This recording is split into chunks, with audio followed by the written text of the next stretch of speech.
मित्रों नमस्कार। Kota online classes में आप सभी का स्वागत है। मैं मुकेश नागर। साथियों, बात करते हैं यहाँ पर आज आधुनिक काल की। और आधुनिक काल के जो ये प्रीवियस ईयर प्रश्न हैं और इतने बढ़िया प्रश्न हैं साथियों, मुझे जब भी मैं इनको पढ़ता हूँ तो मुझे ऐसा लगता है शायद इन प्रश्नों से बाहर किसी भी कंपटीशन में जहां पर भी हिंदी साहित्य का इतिहास आता है शायद इन प्रश्नों से बाहर कुछ नहीं जाएगा। साथियों, पूरे भारत में किसी भी स्टेट में कोई सा भी एग्जाम हो, अगर वहां पर हिंदी साहित्य का इतिहास आता है तो इन प्रश्नों से कहीं से भी कोई क्वेश्चन बाहर जाने वाला नहीं है। साथियों, बहुत डिमांड बच्चों की थी कि सर आधुनिक काल भी शुरू कर दीजिए, तो ये मैंने आज आधुनिक काल बहुत जल्दी शुरू कर दिया है। अभी भक्ति काल पूरा नहीं हुआ, लेकिन मैं चाहता हूं कि सारे ही काल एक साथ चलते रहें, सबकी मेहनत जो है सफल हो। साथियों, आपका कोई टॉपिक छूटे नहीं, ये मेरी इच्छा है। हमेशा आपकी प्रैक्टिस चलती रहे, चाहे आप यूजीसी नेट दे रहे हो, चाहे आप डीएसएसबी का पेपर दे रहे हो, पीजीटी टीजीटी का, या फिर आरपीएससी का दे रहे हो, या यूपी का दे रहे हो, पीजीटी टीजीटी एलटी ग्रेड, या फिर बिहार में भी पीजीटी टीजीटी का आप दे रहे हो और हिंदी साहित्य का इतिहास वहां पर आता है, तो 100% ये फर्स्ट ग्रेड सेकंड ग्रेड सबके लिए है। तो साथियों, आप कंटिन्यू वीडियोज को जो है पूरा देखते रहिए।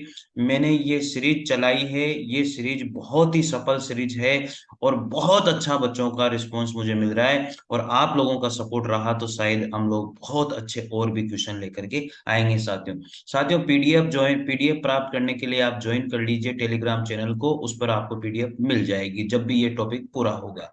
थैंक यू साथियों, चले बढ़ते हैं आगे एक एक क्वेश्चन की ओर। निम्नलिखित कृतियों में कौन सी कृति भारतेंदु हरिश्चंद्र द्वारा रचित नहीं है? ऐसी कौन सी कृति है जो भारतेंदु हरिश्चंद्र द्वारा रचित नहीं है? साथियों, आज हम लोगों ने स्टार्ट किया है भारतेंदु युग। जो भारतेंदु युग है वो भारतेंदु हरिश्चंद्र जी के नाम पर ही पड़ा है और बहुत इंपॉर्टेंट है इसमें भारतेंदु जी। तो पायस पयोनिधि जो है इनकी कृति नहीं है, इनके द्वारा लिखी गई नहीं है। लेकिन पायस पयोनिधि किसकी कृति है ये बात भी हम लोग यहाँ पर जान लेते हैं। गोविंद गिल्ला भाई, क्या नाम है उनका? गोविंद गिला भाई की कृति है। जबकि वर्षा विनोद, गीत गोविंदानंद और वेणु गीत, ये जो है भारतेंदु हरिचंद के काव्य संग्रह हैं। भारतेंदु हरिचंद की जो समस्त रचनाओं की संख्या थी वो 175 थी, लेकिन काव्य ग्रंथों की संख्या 70 थी। तो ये क्वेश्चन पूछा जाता है, भारतेंदु हरिचंद के काव्य ग्रंथों की संख्या कितनी है? 70 मानी जाते हैं। ये प्रश्न पूछ लिया जाता है, इसलिए आप इसे नोट कर लीजिएगा मित्रों। सेकंड नंबर का प्रश्न है, भारतेंदु हरिचंद ने काव्यधारा को किस ओर मोड़ा था? जो भारतेंदु हरिश्चंद्र की काव्यधारा थी वो स्वदेश प्रेम की ओर उन्होंने काव्यधारा को मोड़ा।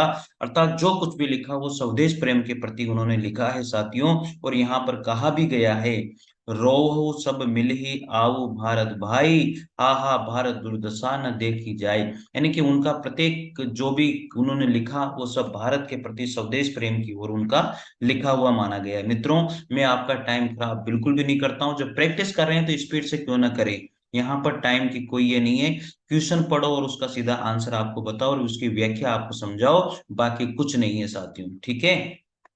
थर्ड प्रश्न है, निम्नलिखित में से भारतेंदु हरिश्चंद्र की रचना कौन सी नहीं है? भारतेंदु हरिश्चंद्र की जितनी भी रचनाएं वो सब आपको पता होनी चाहिए। इन्होंने नाटक में प्रसिद्धि प्राप्त करी थी वो भी आपको पता होनी चाहिए। तो यहाँ पर आषाढ़ महा महात्म्य जो है, महा प्लस आत्मे, अर्थात साथियों जो है इसमें यह प्रत्यय लगा हुआ है, महान प्लस य। तो यह प्रत्यय है, तो ये आप ध्यान रखें। महात्मा, सॉरी, महात्मा प्लस य, महात्मा प्लस यह इसमें लगा हुआ प्रत्यय है। तो याद रखिएगा, इनकी जो भारतेंदु हरिश्चंद्र की रचना है वो आषाढ़ नहीं थी, वह वैशाख महात्म्य रचना थी। तो आषाढ़ की जगह क्या आ जाएगा? यहाँ पर वैशाख आ जाएगा, ये याद रखिएगा, ठीक है। तो साथियों, ये बहुत बढ़िया क्वेश्चन है, आपके जीवन को बदलने वाले प्रश्न हैं। आगे बात करते हैं, हिंदी भाषा उनके द्वारा संपादित एक निबंध संग्रह है, ये भी आपको पता होना चाहिए। भारतेंदु हरिश्चंद्र, फोर्थ नंबर का प्रश्न है, भारतेंदु हरिश्चंद्र की जो रचना है वो हिंदी भाषा, हिंदी भाषा का जो प्रकाशन हुआ था वो कब हुआ था? 1890 में हुआ था। बहुत बढ़िया प्रश्न है साथियों, ये प्रश्न अच्छे अच्छे स्टूडेंट को नहीं आता है। भारतेंदु हरिश्चंद्र की जो रचना जो हिंदी भाषा रही है उसका प्रकाशन 1890 में किया गया था। साथियों, एक बात मैं आपको बता दूं, भारतेंदु हरिश्चंद्र अल्प आयु में ही मृत्यु हो गई थी, अर्थात 35 वर्ष की आयु में उनकी मृत्यु हो गई थी। भारतेंदु हरिश्चंद्र का जो जन्म है वो 1850 में हुआ था और उनकी मृत्यु मृत्यु 1885 में हो गई थी। भारतेंदु हरिश्चंद्र के द्वारा जो है 3 पत्र पत्रिकाओं का संपादन किया था। एक पत्रिका थी कवि वचन सुधा, दूसरी हरिश्चंद्र चंद्रिका और तीसरी थी बाला बोधिनी। इन पत्रिकाओं का इन्होंने संपादन किया। लेकिन साथियों जो है, इनको जो प्रसिद्धि मिली थी वो नाटक से इनको प्रसिद्धि मिली थी साथियों। नाटक में इनको बहुत बढ़िया इनको रिस्पॉन्स मिला और नाटक के नाम से ही ये जाने जाते थे। तो साथियों ये बहुत बातें मैंने आपको बताई है, चलिए इसके बारे में हम लोग पढ़ भी लेते हैं। हिंदी भाषा जो रचना है इन्होंने लिखी थी साथियों, वो प्रकाशित हुई थी 1890 में। भारतेंदु हरिश्चंद्र का जन्म 9 सितंबर 1850 को हुआ और मृत्यु 6 जनवरी 1885 को हुई। 35 वर्ष के अल्पायु में इनकी मृत्यु हो गई थी। इनकी पत्रिकाएं थी कवि वचन सुधा, हरिश्चंद्र चंद्रिका और बाला बोधनी। ये पत्रिकाओं का इन्होंने संपादन किया, किंतु इनको नाटक लेखन से प्रसिद्धि प्राप्त हुई। विशेषकर 1880 में भारत दुर्दशा, जो भारत भारत दुर्दशा जो नाटक है साथियों, वो 1880 में लिखा। और 1881 में इन्होंने अंधेर नगरी एक नाटक लिखा। हिंदी साहित्य में उनका नाम प्रसिद्ध किया। इनकी रचना हिंदी भाषा एक इनका निबंध संग्रह है साथियों। जो हिंदी भाषा जो रचनाएं जो 1890 में प्रकाशित हुई थी, ये क्या है? ये एक इनका निबंध संग्रह है। इनको जो प्रसिद्धि मिली है वो भारत दुर्दशा जो 1880 में इनका नाटक प्रकाशित हुआ और 1881 में जो अंधेर नगरी इनका नाटक छपा या प्रकाशित हुआ, इससे इनको बहुत प्रसिद्धि प्राप्त हुई है मित्रों। चलिए 5वें नंबर का प्रश्न हम लोग देखते हैं। भारतेंदु कृत तदीय सर्वस्व, भारतेंदु कृत तदीय सर्वस्व किसका अनुवाद है?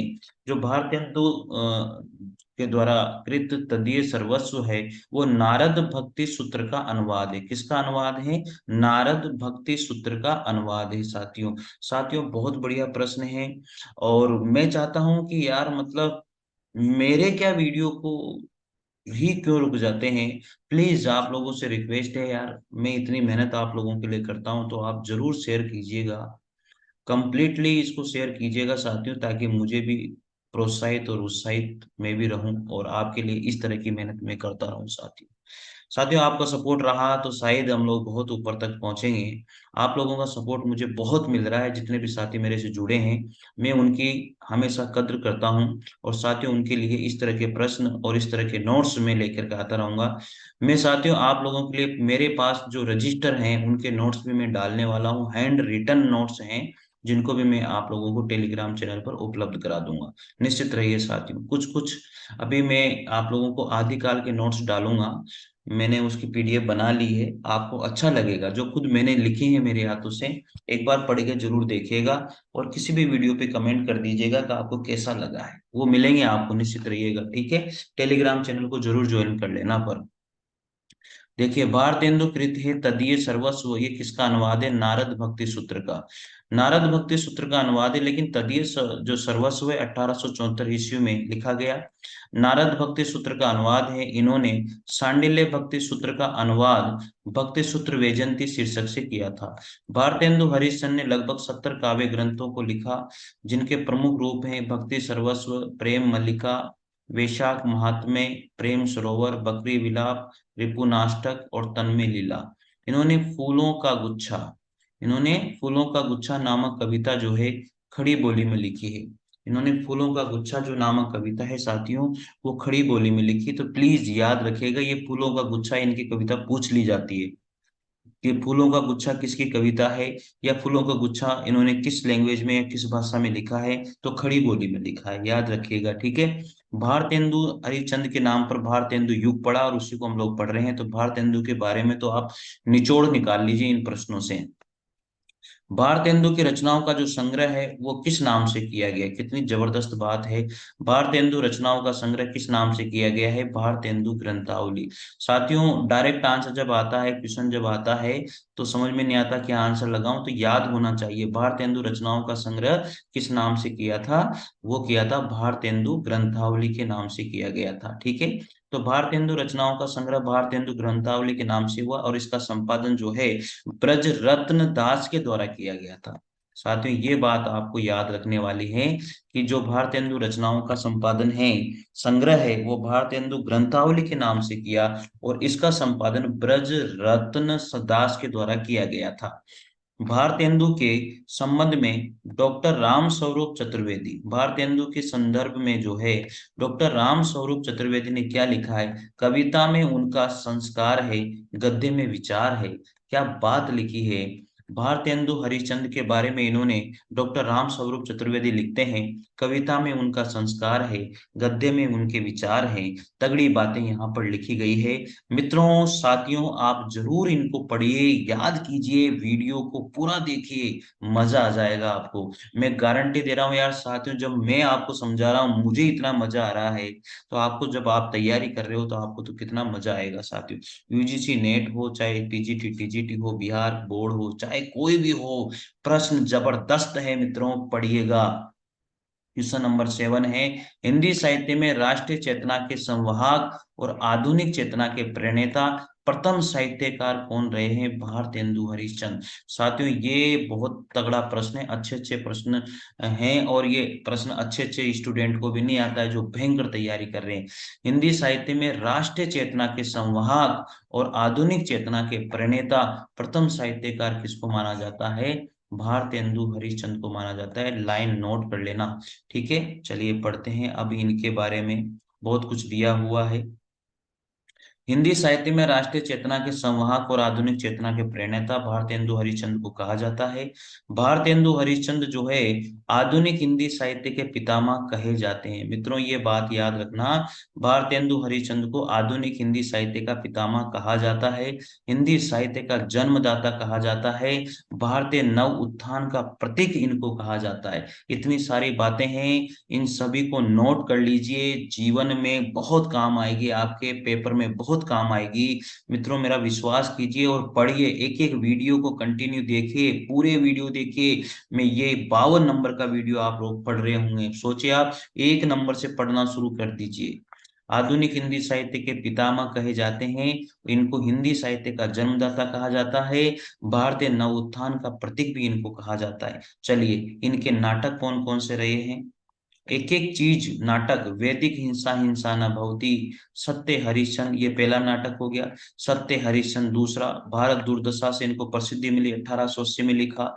नील देवी, अंधेर नगरी, 1881 में। प्रेम जोगिनी, सती प्रताप, ये इनके नाटक है। नाटक से तो इनका जीवन ही बदल गया मित्रों।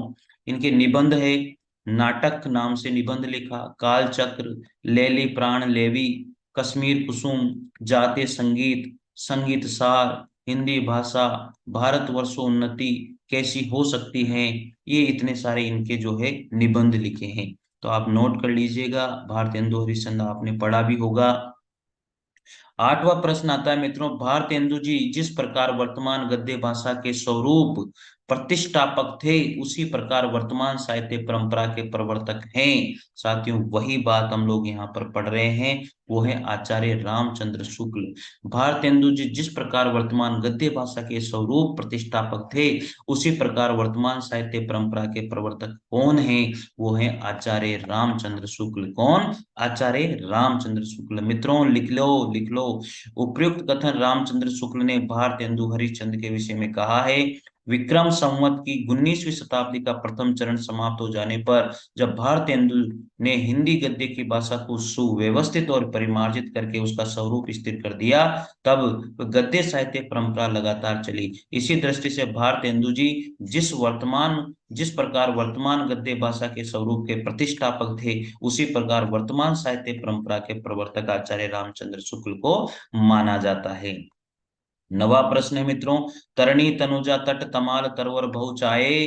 साथियों, आप सबको पता है इस इसमें कौन सा अलंकार है? इसमें अनुप्रास अलंकार है साथियों। झुके कूल सो जल पर सन हित मनहु सुहाए, तरणी तनुजा तट तमाल तरवर बहु छाए, झुके कूल सो जल पर सन हित मनहु सुहाए। इसके रचयिता कौन है?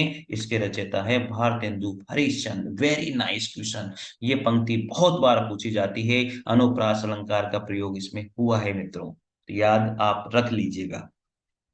अगला है, यहाँ पर बात करेंगे भारतेंदु हरिश्चंद्र की कृतियों के बारे में। भक्ति सर्वस्व, प्रेम मालिका, प्रेम माधुरी, प्रेम तरंग, प्रेम प्रलाप, प्रेम फुलवारी। देखिए, प्रेम प्रेम प्रेम प्रेम, यही तो भारत से प्रेम था इनको। विजयनी विजय विजयंती, रिपुनाष्टक, तगड़ी कवि इनका। भारतेंदु के बारे में एक एक प्रश्न अगर क्लियर नहीं हो जाए ना, दावा करता हूं मित्रों आपसे मैं कि इनसे कोई प्रश्न अगर किसी कंपटीशन में बाहर चला जाए तो। मित्रों जुड़िए, चैनल से जुड़िए, आपको बहुत फायदा होगा। साथियों, मेरे पास कोई बड़े बड़े टीवी पैनल नहीं है, बड़े बड़े दावे में नहीं करता हूं, दिखावा बिल्कुल नहीं करता हूं मित्रों। आपके लिए जो हकीकत है, जो प्रश्न आते हैं, जो प्रश्न आए हुए हैं, उन्हीं प्रश्नों को मैं यहाँ पर करवा रहा हूं मित्रों। बस विश्वास की जीत होती है। आप विश्वास कीजिए और विश्वास के साथ प्रैक्टिस करते रहिए। भारतेंदु हरिश्चंद्र के व्यक्तित्व और कृतित्व के संदर्भ में कौन सा विवरण सही नहीं है? व्यक्तित्व और कृतित्व के संदर्भ में इनमें से जो बातें भारतेंदु हरिश्चंद्र की विशेषताओं के रूप में बताई गई है, उनमें से कौन सा सही नहीं माना जाता है? वे साहित्य अनुरागी और कोमल हृदय व्यक्ति थे, बिल्कुल राइट बात है।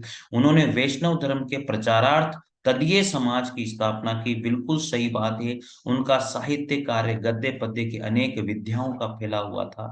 तीनों सही है तो जब एक गलत होगा, जब तीनों सही है तो ठीक है, तो फोर्थ नंबर का ऑप्शन गलत हो जाएगा। उन्होंने प्राचीन की पूर्ण उपेक्षा करके नवीन को पूर्णतः अंगीकार नहीं किया था, ये बात गलत हो गई इसमें। ठीक है भैया, आगे बात करते हैं 11 नंबर के प्रश्न की। 11 नंबर का प्रश्न मित्रों देखिएगा, भारतेंदु युगीन काव्य के संदर्भ में कौन सा विवरण सही नहीं है? भारतेंदु युगीन काव्य के संदर्भ में कौन सा विवरण यहाँ पर सही नहीं माना जाता? तो 11 नंबर का प्रश्न है मित्रों, इसमें भी आप देख लीजिएगा कौन सा ऑप्शन राइट हो जाएगा। संदर्भ में सही नहीं है। ये युग प्राचीन ब्रज भाषा काव्य और नवीन खड़ी बोली काव्य का मिलन बिंदु रहा है, बिल्कुल सही है। प्राचीन, इसमें प्राचीन परंपरा अनुसार रस अलंकार, नायक नायिका भेद आदि से संबंधित रचनाएं भी लिखी गई, बिल्कुल सही है। इसमें देशभक्ति, लोकहित, सामाजिक पुनर्निर्माण आदि नवीन विषयों पर रचनाएं प्रस्तुत की गई, ये भी सही है। इस युग में खड़ी बोली की नवीन काव्य शैली का प्राधान्य था, ऐसा नहीं था। नवीन काव्य शैली का खड़ी बोली प्रधानता नहीं थी भाई। हाँ, यूज जरूर किया था, लेकिन ऐसा नहीं कि प्रधानता इसी को दे दी गई थी। इसलिए ये ऑप्शन राइट हो जाएगा साथियों। चलिए यहाँ पढ़ लीजिए। देखिए, भारतेंदु युगीन काव्य की विशेषताएं, ये सबसे इंपॉर्टेंट है, आप इसको नोट कर लेना। राष्ट्रीयता एवं सामाजिक चेतना का विकास, बिल्कुल 100%। हास्य व्यंग्य वाली बात, अंग्रेजी शिक्षा का विरोध इन्होंने किया। विभिन्न काव्य रूपों का प्रयोग और काव्य अनुवाद की परंपरा और प्रकृति चित्रण। साथियों नोट कर लीजिए आप अपने रजिस्टर में, भारतेंदु युग की विशेषताएं क्या क्या है, वो भी आप लोगों को मिल गई है यहाँ पर। फिर मत कहना कि सर विशेषताएं नहीं आई है, सर उसमें तो ये क्वेश्चन आ गया, मत कहना फिर मेरे से। ठीक है ना, ये देख लीजिए आप यहाँ पर। राष्ट्रीयता एवं सामाजिक चेतना का विकास, हास्य व्यंग्य, अंग्रेजी शिक्षा का विरोध, विभिन्न काव्य रूपों का प्रयोग और काव्य अनुवाद की परंपरा और प्रकृति चित्रण, ये विशेषता इनके भारतेंदु युग की विशेषताएं रही है। पढ़ लो।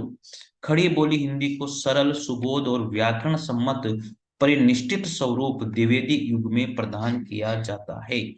12 नंबर का प्रश्न है, उन्होंने निज भाषा शब्द का व्यवहार किया है।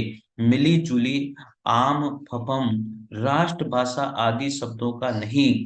प्रत्येक जाति की अपनी भाषा है और वो निज भाषा की उन्नति के साथ उन्नत होती है। आचार्य हजारी प्रसाद द्विवेदी का ये जो कथन है, वो किस विद्वान के प्रति है? भारतेंदु हरिश्चंद्र के प्रति है। उन्होंने निज भाषा शब्द का व्यवहार किया है, मिली जुली, आम, फहम, पहम, राष्ट्रभाषा आदि शब्दों का नहीं। प्रत्येक जाति की अपनी भाषा है और वो निज भाषा की उन्नति के साथ उन्नत होती है। तो ये हजारी प्रसाद द्विवेदी जी का कथन है, लेकिन किसके प्रति है? ये भारतेंदु हरिश्चंद्र के प्रति है साथियों।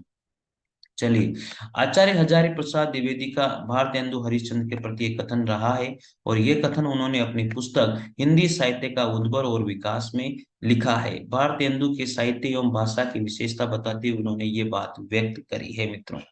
चलिए, 13 नंबर का प्रश्न आता है, भारतेंदुकालीन साहित्य और उनकी प्रवृत्तियों से संबंधित कौन सा कथन सही नहीं है। साथियों, मैं आपको बता दूं, हिंदी साहित्य के इतिहास में सबसे ज्यादा जो प्राण निकलते हैं ना, वो आधुनिक काल को पढ़ने में निकलते हैं। और आधुनिक काल का ये पहला ही भाग है अभी, भारतेंदु युग। आधुनिक काल को जो विभाजित किया गया, जो उप विभाजित किया गया है, उसका पहला पार्ट है भारतेंदु युग पुनर्जागरण काल। साथियों, जान निकल जाती है, जोर आता है पढ़ने में आधुनिक काल को, इसलिए पढ़ लेना, मन लगा करके, ध्यान लगा करके प्रैक्टिस कर लेना इनकी, जान नहीं निकालना। ठीक है, काम आएगी चीजें, आपके कहने पर ही बना रहा हूं भाई मित्रों, ध्यान रखिएगा। ठीक है, भारतेंदुकालीन साहित्य और उनकी प्रवृत्तियों से संबंधित कौन सा कथन सही नहीं है। देखिएगा, यहाँ पर रीति काल की तुलना में इस काल के साहित्य में विशेष चयन में व्यापकता और विविधता ही बिल्कुल सही है। इस काल में मातृभूमि प्रेम और स्वदेशी वस्तुओं का प्रयोग, ये तो मातृभूमि प्रेम जहां बात आ गई 100% सही है। बाल विवाह, भ्रूण हत्या, विधवा विवाह निषेध जैसी सामाजिक कुरीतियों पर भी इस काल के लेखकों ने जमकर प्रहार किया था, ये भी सही है। राजभक्ति की अपेक्षा राष्ट्रभक्ति को प्राथमिकता देते हुए इस काल के साहित्यकारों ने अंग्रेजी राज्य की सबसे भर्त्सना करी थी, ऐसा नहीं था, भर्त्सना नहीं करी थी उन्होंने, थोड़ा बहुत बोला जरूर था, लेकिन भर्त्सना नहीं करी थी मित्रों। ठीक है, 14 नंबर का प्रश्न हम लोग पढ़ लेते हैं। भीतर भीतर सब रस चूसे, हंसी हंसी के तन मन धन मूसे। भीतर भीतर रस सब रस चूसे, हंसी हंसी के तन मन धन मूसे। ये पंक्ति किस कवि की है? तो ये पंक्तियां जो है भारतेंदु हरिश्चंद्र की है, पढ़िएगा जरूर। ठीक है, और भी पंक्तियां यहाँ पर, जो मोस्ट इंपोर्टेंट पंक्तियां भारतेंदु हरिश्चंद्र की रही है, वो पंक्तियां यहाँ पर दी भी गई है, उन पंक्तियों को भी नोट कर लीजिएगा। कहाँ करुणा निधि केशव सोए, जागत नाहि अनेक जतन करी भारतवासी रोए। तगड़ी पंक्ति है।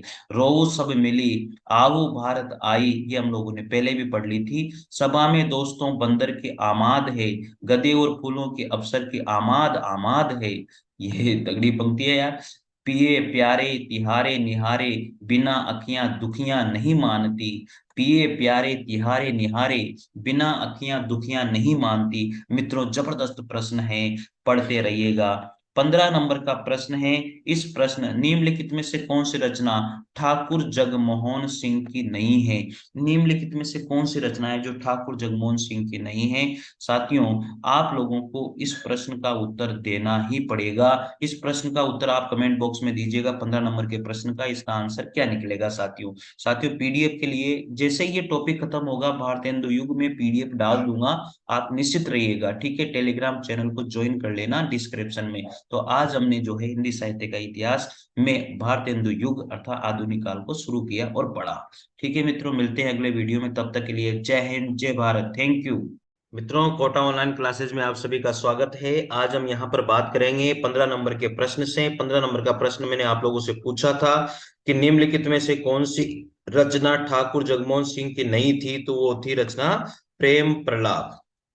जो प्रेम प्रलाप रचना है वो ठाकुर जगमोहन सिंह की नहीं है साथियों, और ये रचना जो है वो भारतेंदु हरिश्चंद्र की रचना मानी जाती है। तो इसलिए ये प्रेम प्रलाप रचना ठाकुर जगमोहन सिंह की नहीं है। प्रेम संपत्ति लता, श्यामा लता और श्यामा जो सरोजनी रचनाएं, ये ठाकुर जगमोहन सिंह की रचनाएं हैं। और जो प्रेम प्रलाप है वो भारतेंदु हरिश्चंद्र की रचनाएं मानी जाती है साथियों। तो मित्रों, बहुत तगड़ा प्रश्न था, आप लोगों ने इसके आंसर भी दिए हैं। और जो आधुनिक काल के ऊपर आप लोगों ने जो प्यार दिया है मित्रों, जो आधुनिक काल के प्रश्नों की जो प्रैक्टिस आप लोग कर रहे हो, मुझे पता है आधुनिक काल वेरी इंपॉर्टेंट है, क्योंकि हर किसी के वश का काम नहीं है। आधुनिक काल को जो बच्चे जो है ना बहुत कम पढ़ते हैं, क्योंकि आधुनिक काल को जोर आता है पढ़ने में। इसमें बहुत सारे फैक्ट है, बहुत सारी चीजें हैं, बहुत सारे कवि है, बहुत सारे राइटर है, बहुत सारे लेखक हैं, बहुत सारे इसमें उपविभाग इसके किए गए हैं। तो इसलिए इसमें जोर आता है साथियों। साथियों, पहली बार अगर चैनल पर आप आते हो, विजिट करते हो, तो निश्चित रूप से सब्सक्राइब कर लीजिए।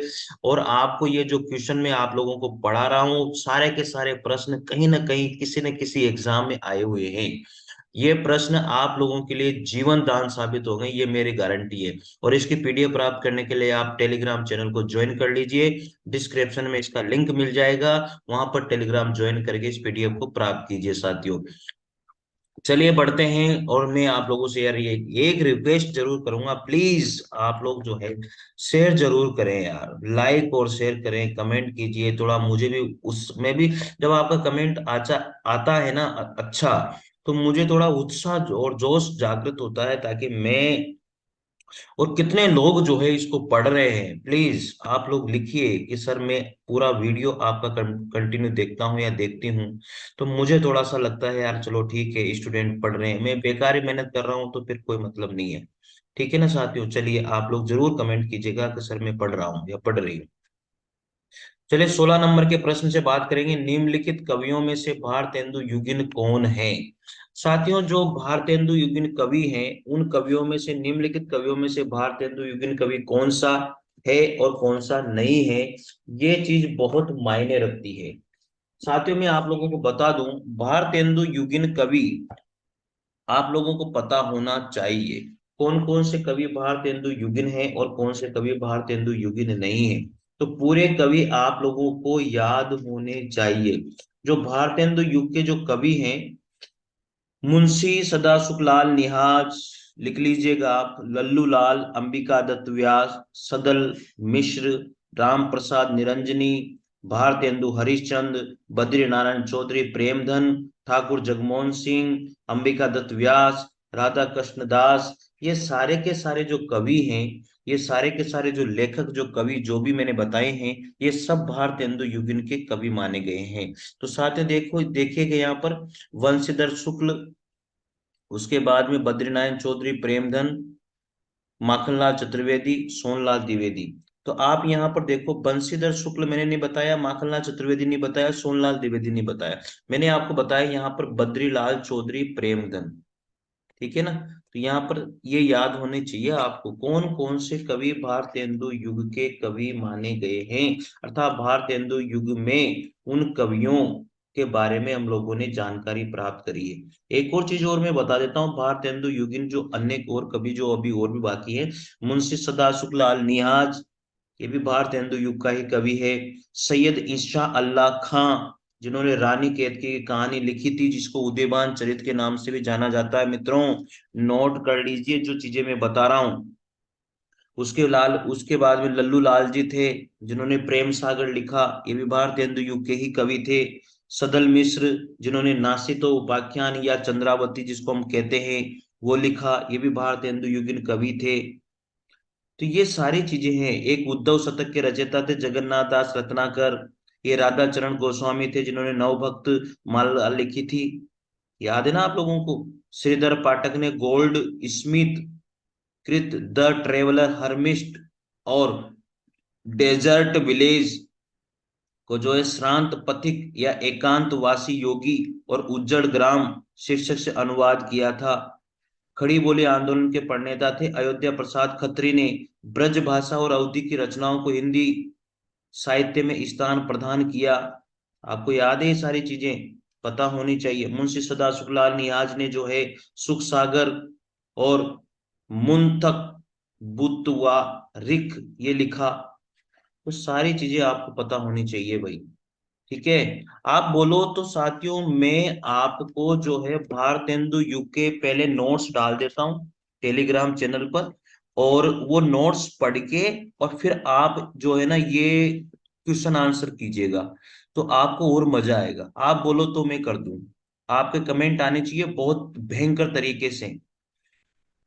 तो मैं जो है भारतेंदु युग के पहले पूरे डिटेल नोट्स डाल देता हूँ, और उसके बाद में फिर जो है साथियों, या फिर मैं उसे पढ़ देता हूँ, या उसे मैं आपको समझा देता हूँ, और उसके बाद में ये क्वेश्चन आप फिर कीजिए, मजा आ जाएगा आपको, है ना? चलिए देखो, बद्रीनारायण चौधरी भारतेंदु युग के कवि हैं, और कवि मैंने आप बता दिए, प्रताप नारायण मिश्र, ठाकुर जगमोहन सिंह, अंबिका दत्त व्यास, है ना? ये सारे के सारे कवि जो है ये भारतेंदु युग के ही हैं मित्रों। मैंने आपको एक एक कवि के बारे में बता दिया, कितने सारे कवि भारतेंदु युग के हैं। ठीक है ना भाई? भारतेंदु युग के कवि बहुत सारे हैं, और सबसे मेन जो कवि है भारतेंदु युग का, वो तो आप सबको पता है सही कौन है। भारतेंदु हरिश्चंद्र ही है, जिनके नाम पर भारतेंदु काल रखा गया है। एक चीज इसमें मैं आपको बता दूं, मैं एक बार फिर गिना देता हूं भारतेंदु युग के कवि। बालकृष्ण भट्ट, भारतेंदु हरिश्चंद्र, लाला श्रीनिवास दास, बद्रीनारायण चौधरी प्रेमधन, प्रताप नारायण मिश्र, ठाकुर जगमोहन सिंह, अंबिका दत्त व्यास, पंडित राधाचरण गोस्वामी, राधा कृष्ण दास और बाल मुकुंद दास। मैंने बोला है उसको आप लिख लीजिएगा। और इसकी शॉर्ट ट्रिक भी मैं आपको बता देता हूँ। BBLB, PTA, RRB। तो BBLB, PTA, RRB, ये जो मैंने बोला है उसके अकॉर्डिंग इसकी ट्रिक भी है। तो आप लोग इसको लिख लीजिएगा, ठीक है। आप बोलो तो मैं वो डिटेल नोट्स डाल दूंगा, अगर आप कहोगे तो कोई बड़ी बात नहीं है, ठीक है। और फिर इनको पढ़ लीजिएगा। 17 नंबर का प्रश्न है मित्रों, वे पूर्वीपन की परवाह न करके अपने बेसवारे की ग्राम्य कहावतें और शब्द भी बेधड़क रख दिया करते थे। वे पूर्वीपन की परवाह न करके अपने बेसवारे की ग्राम्य कहावतें और शब्द भी बेधड़क रख दिया करते थे। शुक्ल जी इन पंक्तियों का संबंध किससे मानते हैं? साथियों, वो थे प्रताप नारायण मिश्र। बहुत बढ़िया कवि थे प्रताप नारायण मिश्र। और इनके बारे में जितनी बातें कही जाए वो कम ही है मित्रों। जो प्रताप नारायण मिश्र थे, ऐसा माना जाता है कि प्रताप नारायण मिश्र ने बहुत सारी चीजें लिखी, निबंध शीर्षक भी लिखे। घूरे क लता बेने, कना तन क डोल बांधे, समझदार की मौत, भों, बात, वृद्ध, मनोयोग, ये सारे के सारे जो है प्रताप नारायण मिश्र के ही निबंध रहे हैं। तो ठीक है, याद रखिए। वे पूर्वीपन की परवाह न करके अपने बेसवारे की ग्राम्य कहावतें और शब्द भी बेधड़क रख दिया करते थे। याद करना इन चीजों को, नहीं तो मामला गड़बड़ सा हो जाएगा भैया। प्रताप नारायण मिश्र, आपको पता होगा प्रताप नारायण मिश्र की और भी रचनाएं हैं। प्रेम पुष्पावली, मन की लहर, लोकोक्ति शतक, श्रृंगार विलाप, बेरला स्वागत, रसखान शतक, दीवाने, प्रताप लहरी, बुढ़ापा, ये इनकी प्रमुख रचनाएं रही हैं। नाट्य रचनाएं कौन कौन से रही? संगीत शाकुंतल, कलि कौतुक रूपक, हठी हमीर, भारत दुर्दशा, गो संकट, कली प्रभाव, जुहारी कुहारी, ये सब इनकी रचनाएं रही हैं साथियों, ठीक है। और इन्होंने जो है ब्राह्मण नामक पत्रिका का संपादन किया था, आपको याद होना चाहिए। मूछ मुंडवाने की आज्ञा भी इन्होंने पिताजी से ली थी। इनको हरगंग कविता के कारण सर्वाधिक प्रसिद्धि प्राप्त हुई थी। हिंदी, हिंदू, हिंदुस्तान का नारा जो है प्रताप नारायण मिश्र के द्वारा ही दिया गया था। आचार्य शुक्ल ने इन्हें हिंदी का एडिशन कहा। रसिक समाज से इनका बहुत ही बड़ा संबंध रहा है। इनकी प्रमुख पंक्तियां मैं आप लोगों को बता देता हूं, आगे बात तो मुझे। चित चेत की चांदनी चाह भरी, एक और है जब जड़ वृक्ष आम भी बोराते हैं, एक और है 8 मास बीते जजमान। ये बहुत इनकी प्रसिद्ध पंक्तियां रही है। और इनको जो है हिंदी का एडिशन आचार्य रामचंद्र शुक्ल के द्वारा कहा गया था। 18 नंबर का प्रश्न है, घूरे क लता बिने, कनातन का डोले बांधे, जैसा शीर्षक जो है किस लेखक ने दिया है? प्रताप नारायण मिश्र ने ही दिया है, जो हम लोगों ने यहाँ पर पढ़ा है। मित्रों यार, आप लोगों को कैसे मेहनत लगती है मेरी, ये प्रश्न कैसे लगते हैं, जरूर कमेंट कीजिए, शेयर कीजिए, लाइक कीजिए यार। मित्रों, आपका एक लाइक और आपका जो कमेंट है मुझे बहुत प्रोत्साहित और उत्साहित करता है। आगे प्रश्न है 19 नंबर का, 8 मास बीते जजमान, अब तो करो ददी दक्षिणा दान। 8 मास बीते ददमान, अब तो करो दक्षिणा। तो मैंने अभी अभी बोली थी ये पंक्ति, 8 मास बीते। साथियों, इंपोर्टेंट पंक्ति ये प्रताप नारायण मिश्र की है। साथियों, ये वीडियो आप लोगों के लिए, ये 52 नंबर का वीडियो है। अब आप सोचिए, आप एक एक वीडियो मैंने जान डाली हुई है, एक एक वीडियो जबरदस्त वीडियो है। आप सारे वीडियो को एक एक करके देख लीजिए, प्रैक्टिस कर लीजिए पूरी। आधुनिक काल खत्म हो चुका है, भक्ति काल भी आधा हो चुका है, और आधुनिक, ये आधुनिक काल खत्म नहीं, वो आदि काल खत्म हो चुका है, और आधुनिक काल मैंने शुरू कर दिया है। और ये बहुत जल्दी मैं इसको खत्म कर दूंगा, भारतेंदु युग को, ठीक है। तो 8 मास बीते जजमान, अब तो करो दक्षिणा दान, ये पंक्ति जो है इनकी, इन्होंने एक पत्रिका का संपादन किया था, ब्राह्मण नामक पत्रिका, जो मैंने आपको बताई थी।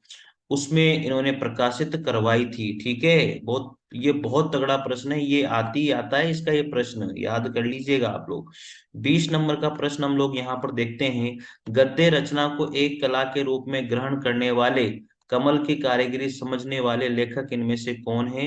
वो है बद्री नारायण चौधरी। क्या नाम था? बद्री नारायण चौधरी साथियों।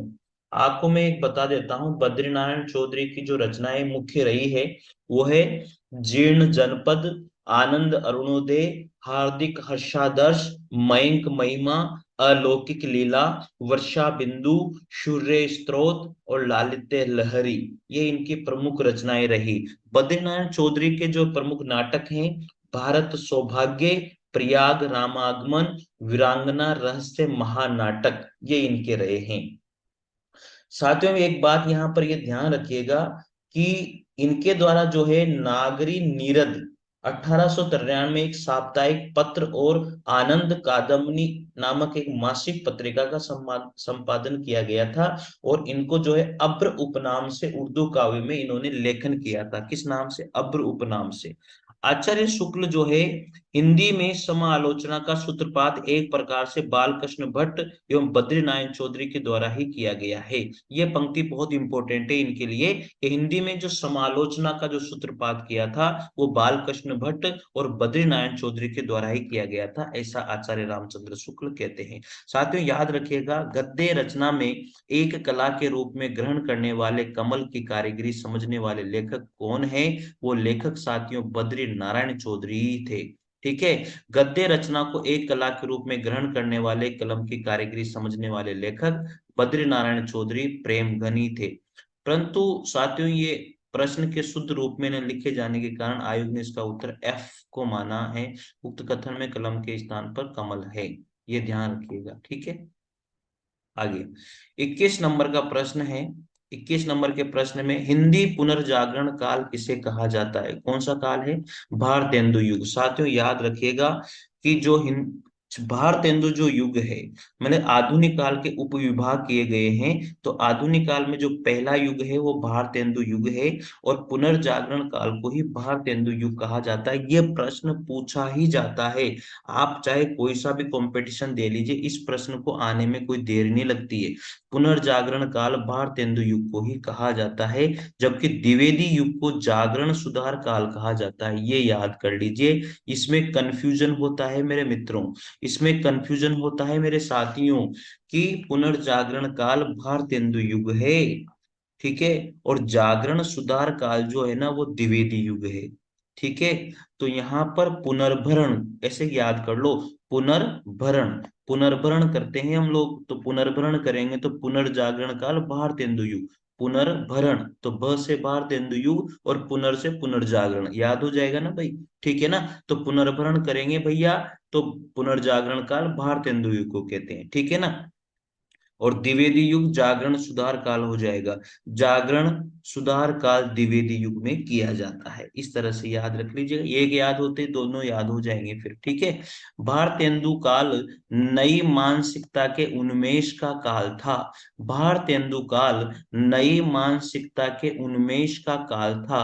इस कालखंड को किस नाम से अभिहित किया गया है? क्या है यार, जबरदस्त। अभी अभी मैंने पढ़ा है, हम लोग पुनर्भरण करते नहीं करते हैं तो पुनर्जागरण कहेंगे भारतेंदु युग। और याद रखिएगा जो भारतेंदु काल है वो नई मानसिकता के उन्मेष का काल कहा जाता है और भारतेंदु युग को ही पुनर्भरण काल कहा जाता है। यार साथियों मजे आ गए भैया, इन प्रश्नों को पढ़ के तो मुझे बड़ा आनंद आता है। चलिए आप लोग भी पढ़ते रहिए, ईश्वर करे आपकी जो है, अगर आप मेरी मेहनत में अगर दम है तो साथियों आप लोग अगर मेरे साथ मेहनत कर रहे हो तो मैं भगवान से दुआ करता हूँ कि हे ईश्वर, जो भी इन प्रश्नों को पढ़ रहा है वो उसकी जरूर नौकरी लगे यार। और इन प्रश्नों से बाहर उसका एक भी प्रश्न जो है, कहीं पर भी किसी भी जगह पर वो कंपटीशन दे रहा है, वो उसका इस साहित्य से बाहर कोई प्रश्न नहीं जाना चाहिए।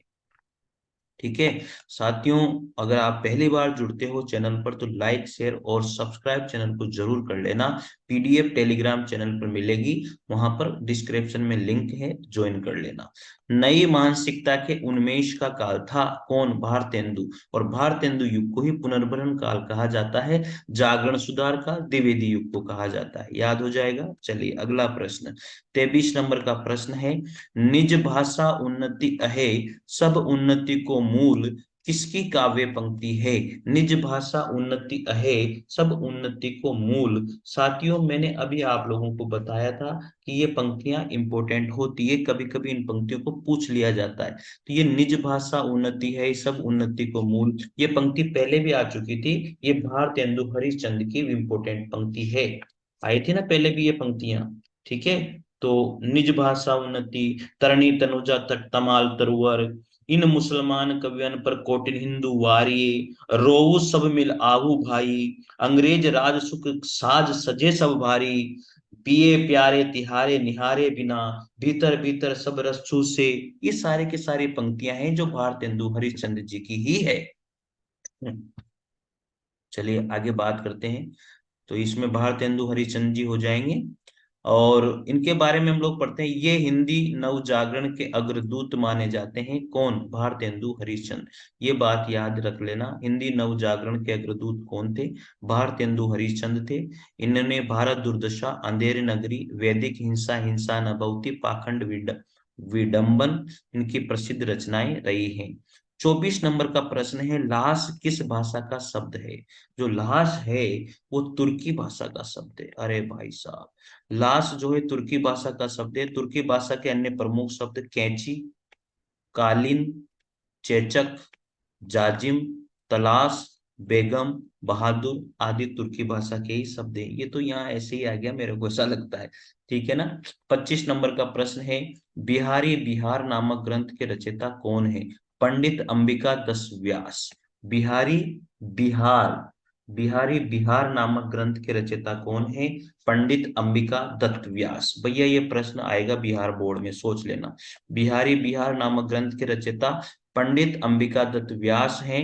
अंबिका दत्त व्यास की अन्य रचनाएं यहाँ पर दी गई है, पावस पचासा, सुकवि सत सही, हो होरी। कौन कौन सी रचनाएं हैं? पावस पचासा, सुकवि, सुकवि सत सही, और कौन सी रचना है? हो होरी।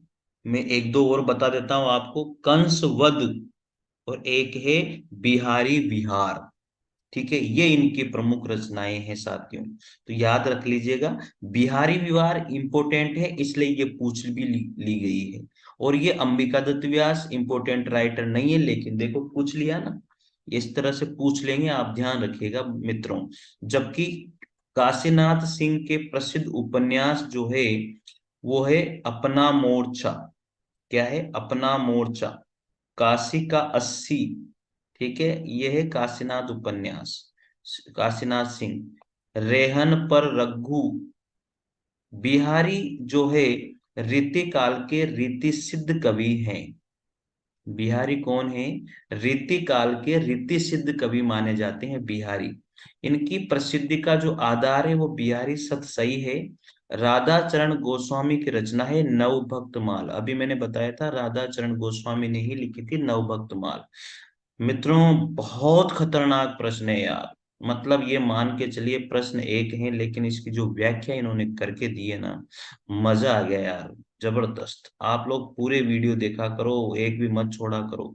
भारतेंदु युग का एक अन्य नाम और भी है, वो है, मैंने बोला था ना पुनर्भरण, तो पुनर्जागरण काल भारतेंदु युग का। यार ये प्रश्न बहुत बार पूछा जाता है, आप इसको थोड़ा सा पढ़ लीजिएगा। प्रश्नगत विकल्प के अनुसार भारतेंदु युग का एक अन्य नाम है पुनर्जागरण काल।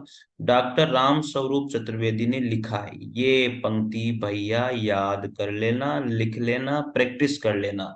डॉक्टर राम स्वरूप चतुर्वेदी जी ने क्या लिखा है? पुनर्जागरण दो जातीय संस्कृतियों की टकराहट से उत्पन्न रचनात्मक ऊर्जा है। पुनर्जागरण दो जातीय संस्कृतियों की टकराहट से उत्पन्न रचनात्मक ऊर्जा है। ये कहीं नहीं मिलेगी आपको ये लाइन। आचार्य रामचंद्र शुक्ल ने 1868 से 1893 ईस्वी 1868 से 1893 ईस्वी तक कालखंड को नई धारा प्रथम उत्थान नाम दिया है। इसी प्रकार रामविलास शर्मा ने 1857 से 1900 तक कालखंड को नव जागरण काल नाम दिया है। दोनों वस्तुतः भारतेंदु युग हैं। फ्रांसीसी इतिहासकार मिशे सेठ ने सर्वप्रथम रेनेसां नव जागरण या पुनर्जागरण नाम दिया। भैया याद कर लो, याद कर लो मेरे लाला, याद कर लो। बहुत तगड़े प्रश्न है रे, बहुत तगड़े प्रश्न है। जो इन इन वीडियो से जो छूट गया ना, मैं गारंटी दे रहा हूं वो तो नहीं कर पाएगा। आप अपने मित्रों को बताइए, बताइए कि बहुत तगड़े प्रश्न है रे लाला। मैं तो मतलब दिल खुश हो जाता है यार, जब मैं पढ़ा रहा हूँ मेरा ही दिल खुश हो जाता है। आप पढ़ रहे होंगे तो आपको कैसा लगता होगा यार, मजे आ जाते होंगे। रोज एक वीडियो तो आप देख ही रहे होंगे निश्चित रूप से, मुझे लगता है जहां तक प्रैक्टिस कर ही रहे होंगे मित्रों यार। इनमें से भारतेंदु युगिन लेखक कौन है? भारतेंदु युगिन देखो आ गया ना ये, मैंने कितने सारे राइटर आपको गिना दिए। तो उनमें से अब देख लो, याद होने चाहिए आपको। भारतेंदु युग, द्विवेदी युग, ये इनमें कौन कौन से लेखक रहे हैं, ट्रिक से याद कर लो पूरे के पूरे। ठीक है ना, ये क्वेश्चन आता ही आता है, भारतेंदु युग का इनमें से कौन है और कौन सा नहीं है। इस तरह के प्रश्न आएंगे ही आएंगे, तो ये याद कर लेना, भारतेंदु युग के लेखक प्रमुख साहित्यकार ये रहे। तो भारतेंदु हरिश्चंद्र जी तो है ही सही, और एक है बद्री नारायण चौधरी प्रेमगन, प्रताप नारायण मिश्र, ठाकुर जगमोहन सिंह, अंबिका दत्त व्यास, राधा कृष्ण दास, राधा चरण गोस्वामी और गोविंद गिल्ला भाई, ये भारतेंदु युग के हैं। लेकिन प्रताप नारायण मिश्र जो है भारतेंदु युग मंडल के लेखक भी हैं। तो याद रख लो भैया। तो यहाँ पर ये प्रश्न तो पहले भी आ चुका था, प्रताप नारायण मिश्र भारतेंदु युग के हैं, बाकी ये नहीं है। ठीक है, चलिए 28 नंबर का प्रश्न है, इनमें से किस लेखक का संबंध भारतेंदु मंडल से है? नहीं था। इनमें से किस लेखक का संबंध भारतेंदु मंडल से नहीं था? ये देखो, मतलब वही चीज आ गई ना, कि भारतेंदु युग का इनमें से कौन सा लेखक नहीं है। भारतेंदु युग मतलब वो जितने भी हैं वो सारे के सारे आपको पता होना चाहिए। अभी अभी मैंने आप लोगों को बताए थे सारे के सारे भारतेंदु युग के पूरे कौन कौन है। एक बार मैं फिर रट देता हूँ, भारतेंदु युग के कौन कौन है ये ध्यान से देख लो। बालकृष्ण भट्ट नंबर एक, भारतेंदु हरिश्चंद्र दो, लाला श्रीनिवास दास तीन, बद्री नारायण चौधरी प्रेमगंज चार, प्रताप नारायण मिश्र पांच, ठाकुर जगमोहन सिंह छह, अंबिका दत्त व्यास सात, पंडित राधा चरण गोस्वामी आठ, राधा कृष्ण दास नौ और बाल मुकुंद गुप्त ये 10। ये 10 के 10 जो है ये भारतेंदु मंडल के है राइटर हैं। आप इनको लिख लेना, जो मैंने बोले एक एक करके लिख लो। इनकी ट्रिक भी जैसी मैंने बोली ना, इनकी ट्रिक भी वैसे ही बनेगी।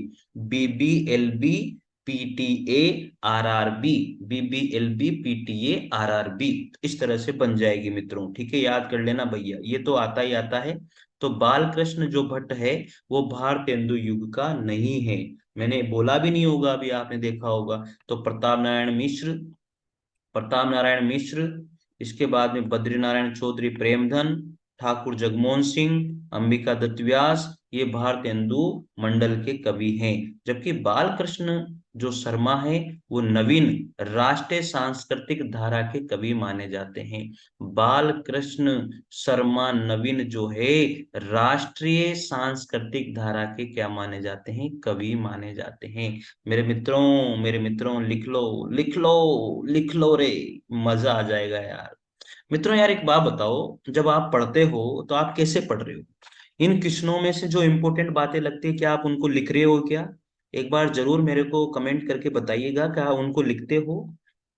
और कितने मित्र जो है लगातार वीडियो देख रहे हैं, इस तरह से आप बताइए यार मित्रों, मजा आ रहा है यार। मतलब इतने प्यारे प्रश्न हैं मित्रों, मैं आपको दिल से बता रहा हूँ, जो बंदा इन क्वेश्चनों को कर रहा होगा ना, मन से एक एक वीडियो को देख रहा होगा, मैं गारंटी दे रहा हूँ अगर इन प्रश्नों से एक भी क्वेश्चन बाहर चला जाए ना उसके कंपटीशन में, नाम बदल देना मेरा। आप खुद जो है ना मुझे कमेंट करके बाद में फोन करके बताना कि सर जबरदस्त तरीके से आपने क्वेश्चन करवाए हैं, मजा आ गया।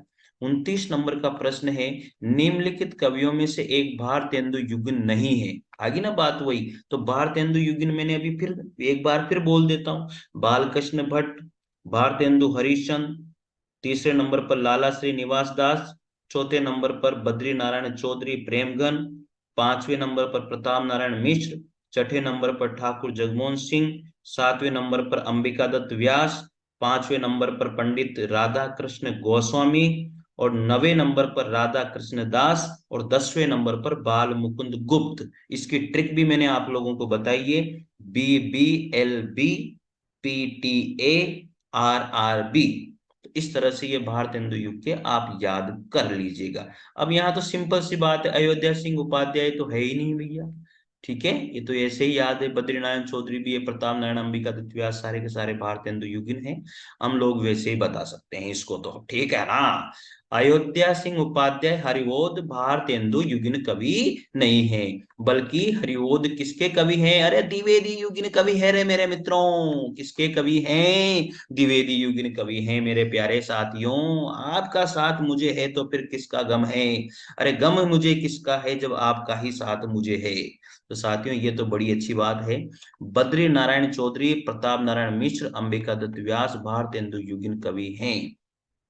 पता नहीं यार, ऐसे ऐसे लल्लू पंजू वो वीडियो भी वायरल हो जाते हैं, अपना पता नहीं क्यों नहीं हो रहा है यार। चलो कोई बात नहीं, अपन तो मेहनत करते हैं, ठीक है ना, मेहनत एक दिन तो काम आती है। 30 नंबर का क्वेश्चन है, निम्नलिखित कृतियों में कौन सी भारतेंदु हरिश्चंद्र की काव्य कृति नहीं है? देखो, प्रेम मालिका, प्रेम सरोवर, प्रेम पुष्पावली और प्रेम फुलवारी। लेकिन प्रेम पुष्पावली भारतेंदु हरिश्चंद्र की काव्य कृति नहीं है। ये जो प्रेम पुष्पावली है ना, ये प्रताप नारायण मिश्र की काव्य कृति है, लिख लो मेरे लाला। तो प्रेम मालिका, प्रेम फुलवारी और प्रेम सरोवर तो भारतेंदु हरिश्चंद्र की है, लेकिन प्रेम पुष्पावली प्रताप नारायण मिश्र जी की काव्य कृति है। इनकी अन्य रचनाएं भी हैं, मन की लहर, ब्रेडला स्वागत, लोकोक्ति शतक, हर गंगा आदि। जबकि प्रेम मालिका, प्रेम सरोवर, प्रेम फुलवारी जो है भारतेंदु हरिश्चंद्र की काव्य कृति मानी जाती है। 31 नंबर का प्रश्न है, निम्नलिखित में से कौन हिंदी साहित्य के पितामह के रूप में जाने जाते हैं? ओहो, ये तो सबको पता है। हिंदी साहित्य के पितामह किसको कहा जाता है? भारतेंदु हरिश्चंद्र को कहा जाता है भैया। हिंदी साहित्य के पितामह के नाम से बात आ जाए तो आचार्य रामचंद्र शुक्ल मत ठोक के आ जाना। हिंदी साहित्य के पितामह नाम से जो है वो कहा जाता है भारतेंदु हरिश्चंद्र को, मेरे प्यारे मित्रों, अरे मेरे लालाओं। चलो आगे। भारतेंदु हरिश्चंद्र हिंदी साहित्य के पितामह के रूप में जाने जाते हैं। मैथिली शरण गुप्त ने स्वयं को कौटुंबिक कवि मात्र कहा है। मैथिली शरण गुप्त के बारे में ये बात याद रख लीजिएगा। और रामधारी सिंह दिनकर को शमय शूर्य और अधैर्य का कवि कहा जाता है। रामधारी सिंह दिनकर को शमय शूर्य और अधैर्य का कवि कहा जाता है, लिख लीजिए। और हिंदी साहित्य के पितामह के रूप में जाने जाते हैं भारतेंदु हरिश्चंद्र को। मैथिली शरण को गुप्त ने स्वयं को कहा कौटुंबिक कवि मात्र। राम सिंह दिनकर ने कहा है समय शूत्र। राम सिंह दिनकर को समय शूर्य कहा जाता है, अधैर्य का कवि कहा जाता है, किसको? रामधारी सिंह दिनकर को। 32 नंबर का प्रश्न है साथियों, आप लोगों की डिमांड है कि सर ज्यादा से ज्यादा क्वेश्चन करवाइए। इसका मतलब साथियों मेरे मन में विश्वास है कि आप अच्छे से इन नोट्स को, इन क्वेश्चंस को अच्छे से पढ़ रहे हो, इसलिए मैं ज्यादा प्रश्न कराने की आपको कोशिश करूंगा। ये आंख बड़ी बला, ये आंख बड़ी बला है, इसका आना जाना उठना बैठना सब बुरा है। अरे यार क्या तगड़ी पंक्तियां बोली है बालकृष्ण भट्ट जी ने। ये आंख बड़ी बला है, इसका आना जाना उठना बैठना सब बुरा है। ये किसने लिखा था? ये तो मुझे पता है, बालकृष्ण भट्ट जी ने लिखा था। साथियों मुझे 100% ये पंक्ति पता थी, क्योंकि ये क्या है कि जब मैं डीएसएसबी का एग्जाम देने गया था ना, पीजीटी टीजीटी का, उसमें ये आया था, और ये यहाँ पर ये प्रश्न मुझे याद आ गया। ये आंख बड़ी बला है, इसका आना जाना उठना बैठना सब बुरा है। ये बालकृष्ण भट्ट जी की पंक्ति है, बहुत तगड़ी पंक्ति है। ये आ गया देखो, निज भाषा उन्नति है, सब उन्नति को मूल। कितनी बार रिपीट हो गया भैया ये प्रश्न? देखो। अरे यार यही पता लग रहा है ना आपको कितनी बार रिपीट हो रहे हैं प्रश्न। फिर कहीं की टेंशन है यार आप लोगों को? मत लो टेंशन। आपसे कह रहा हूं ना मैं गारंटी के साथ, रिपीट करो बार बार इन वीडियो को, बार बार देखो, बार बार देखो, बार बार प्रैक्टिस करो। ठीक है, तो याद हो जाएंगे अपने आप। भारतेंदु हरिश्चंद्र जी की है, इसमें ज्यादा पढ़ने की जरूरत नहीं है क्योंकि हम लोगों ने पहले पढ़ लिया था। हिंदी में आधुनिकता और पुनर्जागरण का प्रवर्तक और इनको पितामह जो है भारतेंदु हरिश्चंद्र जी को ही माना जाता है। ये आ गया देखो, मैंने आपको बोला था ना बीच में, हिंदी हिंदू हिंदुस्तान प्रताप नारायण मिश्र। हिंदी हिंदू हिंदुस्तान नारा किस साहित्यकार ने दिया था? किसने दिया था? प्रताप नारायण मिश्र के द्वारा दिया गया था। याद हो जाना चाहिए क्योंकि मैं इसको पहले ही बोल चुका हूँ। ठीक है, प्रताप नारायण मिश्र ने, इनकी रचनाएं कौन कौन सी है? प्रेम पुष्पावली, मन की लहर, लोकोक्ति शतक, हर गंगा, तृप्त नंताम, श्रृंगार विलाप, ये इनकी रचनाएं रही हैं। 35 नंबर का प्रश्न है मेरे प्यारे मित्रों, भारतेंदु हरिश्चंद्र से संबंधित कौन सा कथन सही नहीं है? भारतेंदु हरिश्चंद्र से संबंधित कौन सा कथन सही नहीं है? अब यहाँ पर भारतेंदु जी के बारे में बात आ गई, याद कर लो ढंग से। वे नव युग के अग्रदूत और हिंदी साहित्य के आधुनिकता के जन्मदाता थे। ये तो बात राइट है, ये तो पूछ रहा है नहीं कौन सी सही नहीं है, लेकिन ये तो सही है क्योंकि वो नव युग के अग्रदूत थे, उन्होंने भारतेंदु युग चला उनके इस नाम पर तो। और आधुनिकता के जन्मदाता थे, आधुनिक युग के वो रहे हैं। उन्होंने भारतीय जीवन की समस्त बुराइयों की निंदा कर उसे स्वस्थ और प्रशस्त बनाने की उनकी चेष्टा रही है। बिल्कुल 100% राइट है। गद्य और पद्य दोनों में ही उन्होंने खड़ी बोली हिंदी का व्यवहार, अरे यार एक में किया है ना भैया, गद्य में पद्य में कहाँ खड़ी बोली का वो कर देंगे, तो ये गलत हो गया। ठीक है, उन्होंने देशभक्ति के साथ साथ राजभक्ति को भी अपने काव्य का वर्ण्य विषय माना है, तो इसमें सी ऑप्शन हो जाएगा क्योंकि खड़ी बोली गद्य के रूप में उन्होंने प्रयोग करी थी। ठीक है भैया, पद्य के रूप में ब्रज भाषा की बात वो करते हैं। गद्य और पद्य दोनों में उन्होंने खड़ी बोली हिंदी का व्यवहार किया। भारतेंदु हरिश्चंद्र से संबंधित कथन सही नहीं है क्योंकि भारतेंदु हरिश्चंद्र ने गद्य में खड़ी बोली का प्रयोग कर रहे थे, परंतु पद्य में वो ब्रज भाषा का प्रयोग करते थे, तो इसलिए यहाँ पर गलत ये बात हो गई। ये तो सबको पता लग गई होगी मेरे हिसाब से। 36 नंबर का प्रश्न है, इनमें से किस कवि या साहित्यकार का संबंध भारतेंदु काल से नहीं रहा है? देखो बार बार वही प्रश्न आ रहे हैं, तो भारतेंदु काल के जितने भी राइटर है ना भैया, वो आप तो नोट कर लो उनको, तो मतलब रट दो उनको, तो उनमें से तो आएंगे आएंगे। ठीक है, अब तो याद हो गए होंगे, प्रताप नारायण मिश्र भी है, अंबिका दत्त व्यास भी है, बद्रीनारायण चौधरी प्रेमधन भी है, तो राधिका रमन प्रसाद नहीं है, तो ए ऑप्शन जो है इसमें आ जाएगा। ठीक है, तो याद कर लीजिएगा, प्रताप नारायण मिश्र, अंबिका दत्त व्यास, बद्रीनारायण चौधरी प्रेमधन, भारतेंदु हरिश्चंद्र, ठाकुर जगमोहन सिंह, राधा कृष्ण दास, ये सारे के सारे भारतेंदु युगीन कवि माने जाते हैं। साथियों 37 नंबर का प्रश्न है, भारतेंदु के हिंदी योगदान का स्वरूप क्या है? भारतेंदु के हिंदी योगदान का जो स्वरूप है, स्वयं रचनाएं लिखकर, समाचार पत्र निकालकर, भारतेंदु मंडल का गठन करके, इनमें से सभी साधनों का माध्यम, ये सारे के सारी चीजें उन्होंने करी थी, तो डी ऑप्शन राइट हो जाएगा। स्वयं रचनाएं उन्होंने लिखी, समाचार पत्र उन्होंने निकाले और भारतेंदु मंडल का उन्होंने गठन किया था मित्रों, तो ये बात याद रखिएगा। और भारतेंदु युग को पुनर्जागरण काल कहा जाता है, जो 1850 से 1900 ईस्वी तक इसकी बात हम लोग करते हैं, इसका कालखंड माना गया है। शुक्ल जी ने इसका जो काल को जो है नई नई धारा प्रथम उत्थान काल कहा, 1868 से 1893 तक इनका नाम ये शुक्ल जी के द्वारा बताया गया है। तो सारी की सारी बातें बिल्कुल सही है, इसलिए उन्होंने स्वयं रचनाएं लिखी, समाचार पत्र निकाला, भारतेंदु मंडल का उन्होंने गठन किया है साथियों। ठीक है, मेरे हिसाब से आप लोगों को ये प्रश्न अच्छे ही लगेंगे। आगे बात करते हैं, 38 नंबर का प्रश्न है, बद्रीनारायण चौधरी प्रेमगन उर्दू में किस नाम से लिखा करते थे? ये देखो मैंने प्रश्न आपको बताया था, अब्र नाम से लिखा करते थे वो। ये प्रश्न मैंने आप लोगों को अभी अभी बोला था, बीच में कहीं ना कहीं मैंने बोला था ये, बद्रीनारायण चौधरी जो प्रेमगन है उर्दू में किस नाम से कविता किया करते थे? वो अब्र उपनाम से कविता किया करते थे मित्रों। चलिए, ये याद रखना भैया, अब्र उपनाम से किया करते थे। बद्रीनारायण चौधरी प्रेमगन की मोस्ट इंपोर्टेंट ये जो है कविताएं थी, जीर्ण जनपद, आनंद अरुणोदय, हार्दिक हर्षदशा, मयंक महिमा, अलौकिक लीला, वर्षा बिंदु, लालित्य लहरी, व्रज चंद्र पंचक, सूर्य स्त्रोत। साथियों देखो, आधुनिक काल में बहुत सारे फैक्ट हैं, बहुत सारे राइटर हैं, बहुत सारी रचनाएं हैं। आप बार बार पढ़िए, बार बार लिख लिख करके पढ़िए, बार बार जब उनको देखोगे आपको पेज नंबर तक याद हो जाएंगे कि किस पेज पर क्या लिखा हुआ है, कोने तक याद हो जाएंगे साथियों, और तब जाके काम चलता है कि यार ये कहाँ लिखी हुई थी। ठीक है, तो ऐसे अचानक से एक साथ हम सारी चीजें पढ़ लें, ऐसा नहीं होता है। भारतेंदु युग के कवियों ने अधिकांशतः किस भाषा में कविताएं लिखी थी? वो थी ब्रज भाषा में। कविताएं भारतेंदु युग की ब्रज भाषा में और गद्य में खड़ी बोली का प्रयोग ज्यादातर हुआ है। तो ये कंप्लीट आपको याद रख लेनी है। ठीक है, तो भारतेंदु युग के कवियों में अधिकांशतः ब्रज भाषा में कविताएं की है। भारतेंदु हरिश्चंद्र ने फूलों का गुच्छा कविता खड़ी बोली में लिखी है, बस ये ध्यान रखना भैया। भारतेंदु युग के रचनाकार ने गद्य हेतु खड़ी बोली और पद्य हेतु ब्रज भाषा का प्रयोग किया था। अगला प्रश्न आता है, 40 नंबर का प्रश्न है, इनमें से भारतेंदु युग के साहित्यकार कौन से नहीं है? देखो, भारतेंदु युग के जितने भी राइटर हैं ना, वो तो याद कर ही लो। ठीक है, बालकृष्ण भट्ट, प्रताप नारायण मिश्र, ठाकुर जगमोहन सिंह तो है। प्रेमचंद कहाँ से आ जाएंगे इसमें? तो सी ऑप्शन इसका राइट हो जाएगा 100%।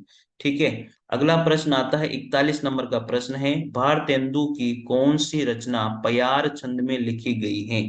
भारतेंदु की कौन सी रचना जो है पयार छंद में लिखी गई है? इसका आंसर आप मुझे कमेंट बॉक्स में करके दीजिए। भारतेंदु की कौन सी रचना जो पयार छंद में लिखी गई है, कौन सी रचना थी, वो आप कमेंट में मुझे बताइएगा। साथियों, आज मैंने क्वेश्चन बढ़ा दिए हैं, धीरे धीरे मैं बढ़ा दूंगा यार, मेरे को भी थोड़ा बोलने में दिक्कत आती है ज्यादातर, तो लेकिन आपकी डिमांड पर क्वेश्चन मैं बढ़ा रहा हूँ। ठीक है, इसको जो भारतेंदु युग है वो कल कंप्लीट में कर दूंगा आपको निश्चित रूप से। ठीक है, तो साथियों, वीडियो अगर मिलता है तो निश्चित रूप से सब्सक्राइब कर लीजिए। साथियों, आपका प्यार लगातार मेरे को मिल रहा है और मैं बहुत ही उत्साहित हूँ, और आप लोगों के लिए इस तरह के प्रश्न मैं लेकर के आता रहूंगा।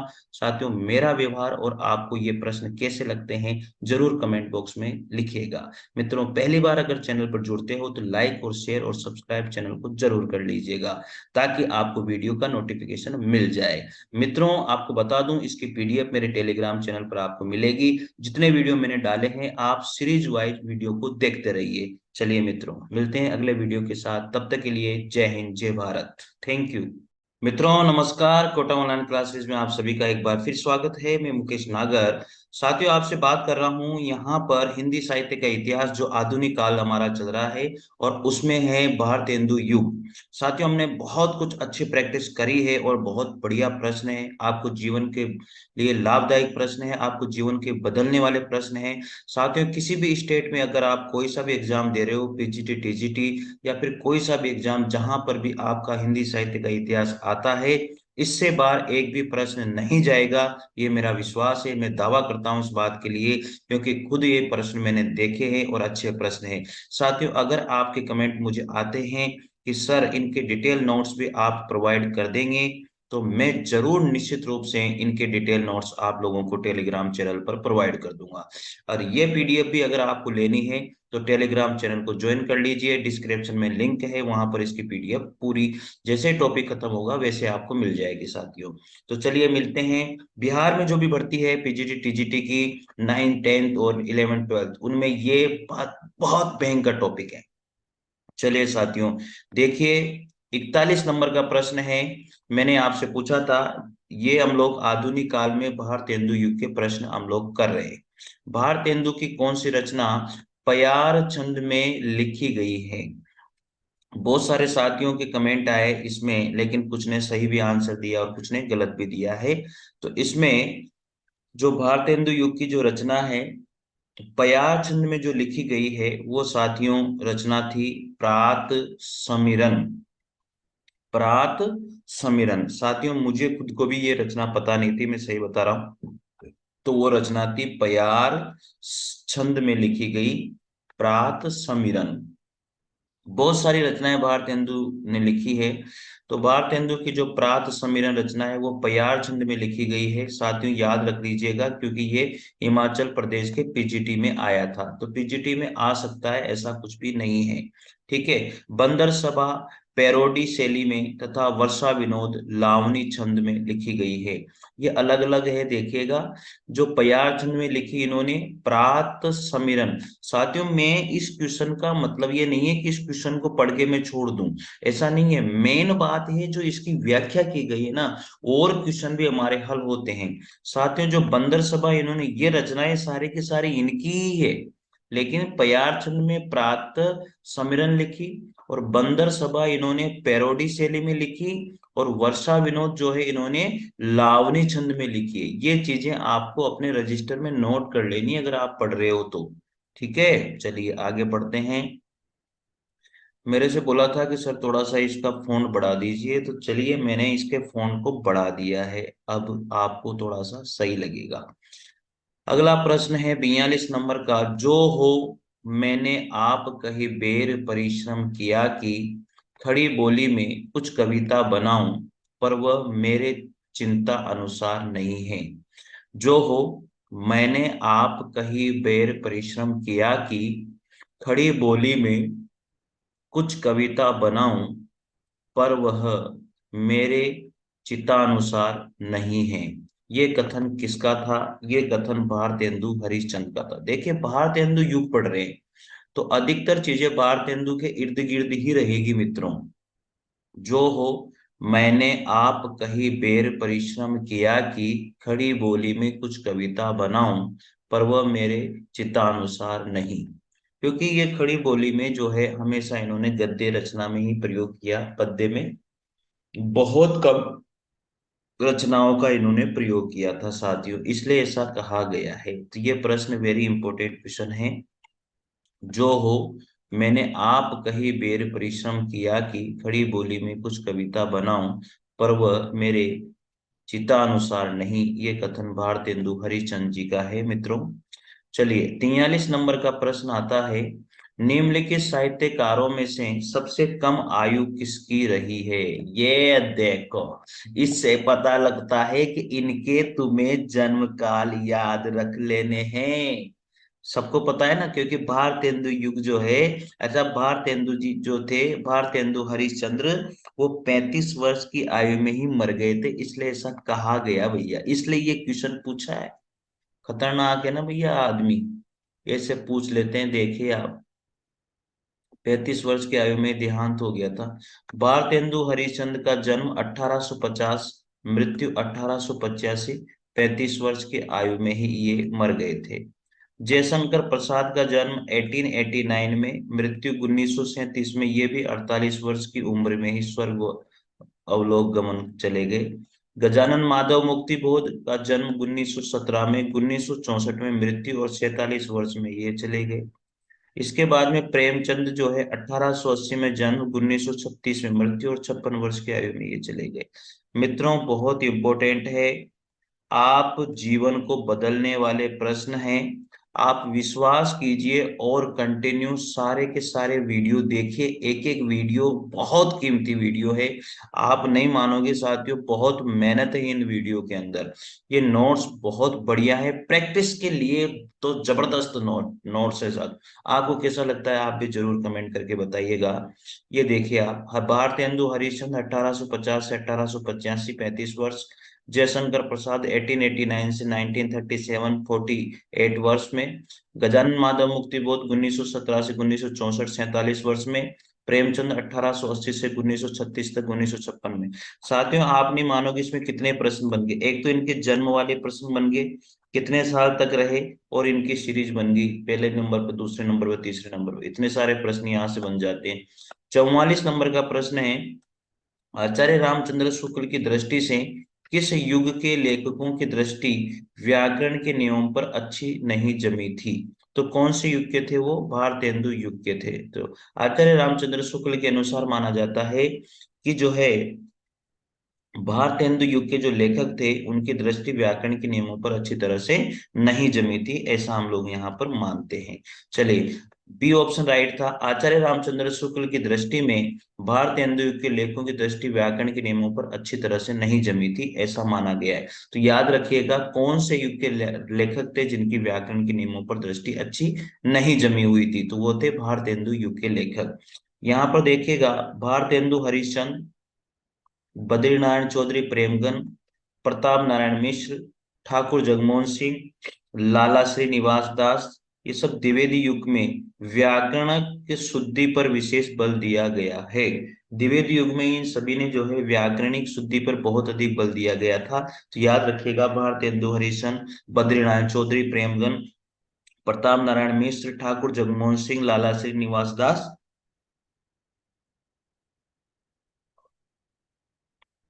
मित्रों, आप लोग जो है, मैंने आपको बताया था भारतेंदु युग में जो 10 लेखक, जो 10 राइटर, 10 कवि जो आते हैं, उनको आप पूरे के पूरे, यानी कि भारतेंदु युग मंडल के जितने भी राइटर, जितने भी कवि हैं, वो 10 के 10 आपको याद होना चाहिए। उसकी ट्रिक भी मैंने आपको बता दी, क्योंकि इनमें से कौन सा है कौन सा नहीं है, इस तरह के प्रश्न आप लोगों से पूछ लिए जाते हैं। चलिए, 45 नंबर का प्रश्न है, भारतेंदु की खड़ी बोली में रचित कविताओं का संग्रह किस नाम से प्रसिद्ध है?